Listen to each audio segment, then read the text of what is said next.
सिधै पहेँलो भयो ल सनसेट हेर्नु त्यहाँ कति पहेँलो आयो अनि सिधा डाइरेक्ट पर्छ नि त नि अब त्यही पहेँलो भयो नि छोरी तिमीले भिडियोमा हेरे नि पहेँलो अनि आँखाले कहाँ घाम हेर्न सक्छ त नि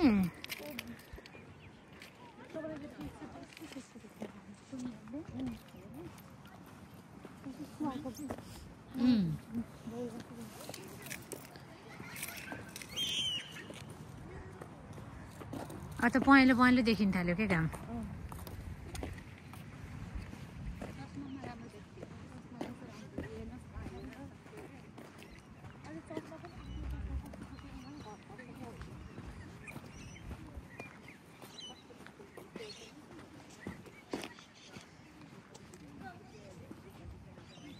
तपाईँको त 2 दिन हिँडे जस्तो देखेर है जोडी मिल्दो रहेछ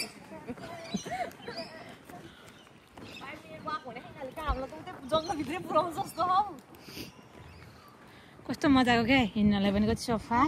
जताबाट पनि देखिने सम्म ठाउँ अनि अब हामी अग्लोमा घाम ओह्रालोमा देखिसक्यो हेर्नु न यो ठाउँ अस्ट्रेलियाको 8 वर्षपछि आएको हो र आउन मन लागेको अस्ट्रेलिया आएको वर्ष आउनु मन लाग्यो मलाई गाडी नभएर आउनु नमिल्ने 8 वर्षपछि आएको मतलब तिम्रो पनि फर्स्ट टाइम हो मेरो सेकेन्ड टाइम हो के म अस्ति कति 1 महिना अगाडि आएको मम्मीहरू आउनु त अलिकति अगाडि दिँदैन मैले एकदम डेट डे भनेर आएको के पुरै घाम पहेँलो आउन थाल्यो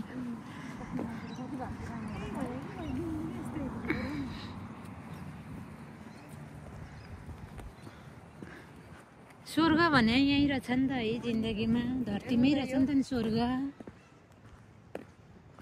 सुन्दर ठाउँ के अब यस्तो ठाउँ भयो भने चाहिँ इजरायल कम्पेयरै हुँदैन नि हो कि होइन भन्नु त यो अनि ए कहिले त्यही दिनमा यस्तो लाग्छ खुवाउन मिल्दो रहेछ क्या आन्टी गएर ए 35 दिँदो रहेछ $35 तिरेर खुवाउनु पर्ने एक घन्टा खुवाउन चाहिँ दिने खुवाउन दिने बाख्रा निजले त जाने थियो थुम्रेर त बाख्रा हानेको खुवाइदिरहेको थियो गरे ठोके मुखेभरि पऱ्यो कि $35 ठुर्यो अनि त्यसपछि यही ठुलो लिएर आऊ क्याम्पिङ दिइरहेछ क्याम्प गरेर बस्नु मिल्दो रहेछ तर यहाँ त मेन त सनसेटै हेरेर आउने हो नि त हो अनि यहाँ सनसेट बेलामा है यहाँनिर राख्नै फुड ट्रकहरू के मान्छे कति आउँथ्यो होला खानको लागि भनेर के है फुड ट्रकहरू चिप्स बेच्नु होइन हो कि नमिल्ने होला नि त नि फोहोर गर्न नमिल्ने होला नेपालमा अब त्यसको फाइदा लिइहाल्छ नि त नि पहिले नेपालमा त्यो भरतपुरको त्यो नारायणीमा केही थियो त अब अहिले कस्तो बनाइसक्यो होइन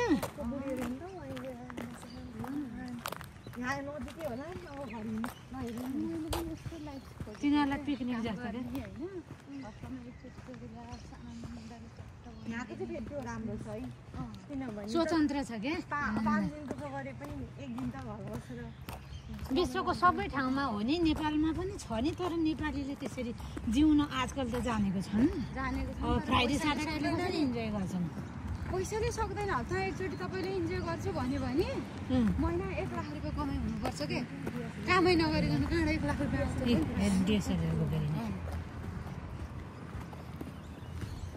कहाँ हो छैन म्याकुच नहुन नि सक्छ फेरि अनि त्यही भएन हिँड्ने यहाँ जति राम्रो पार्कमा हिँड्न पाइँदैन नहुन नि सक्छ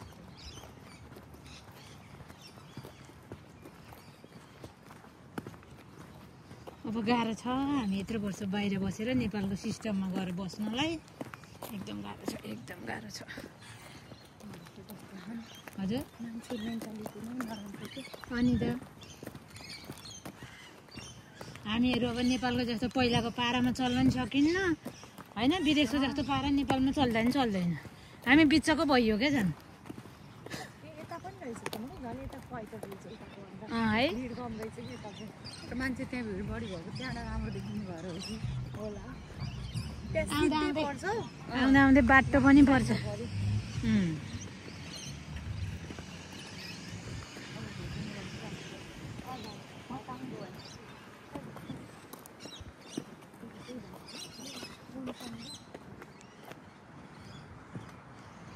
पाङ्गो हे पाङ्गो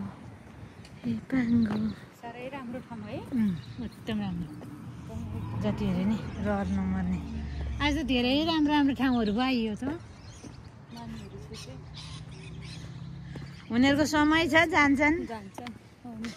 अब भोलि सिडनी बसेनन् भने अब फेरि सिडनी ल्याउनलाई गाह्रै पर्छ हेर्नु तपाईँ अर्कोचोटि आउने होला अन्त बस्यो भने अन्त बस्यो भने नि इस्टाब्लिस भएपछि गाडी किन्छन् आउँछन् घर जस्तो छ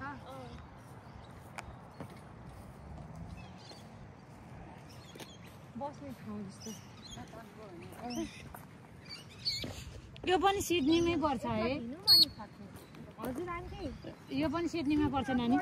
एनएसडब्लु त एनएसडब्लुमा पर्छ सिडनी चाहिँ पर्दैन सेन्ट्रल कोस्ट छुट्टै ठाउँ ए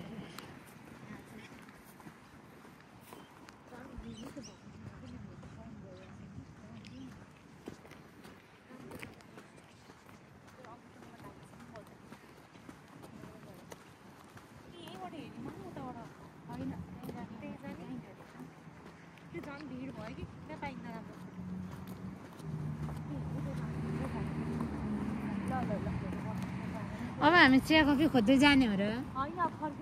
फर्क्यौँ फर्क्यौँ फर्क्यौँ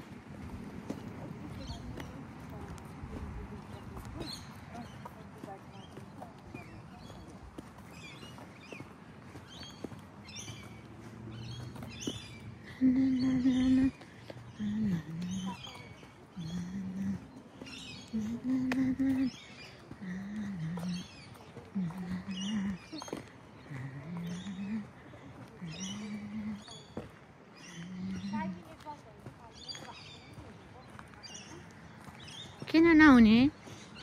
भयो नि यहाँ भिडियोमा रेकर्ड भएको छ त अनि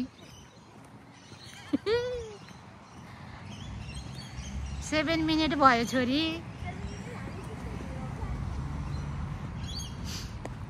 भने नि फास्ट हिँड्नेले 5 मिनट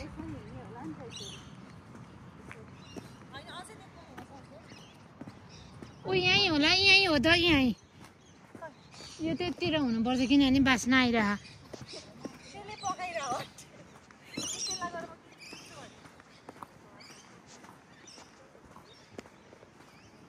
अनि अब त हामी त यहाँबाट कहाँ गइन्छ फर्क्यौँ ए बाटो फर्किने हो फर्क्यौँ उसो भयो मेरो त खुट्टा दुख्न पनि आँट्यो दुख्न थालेछ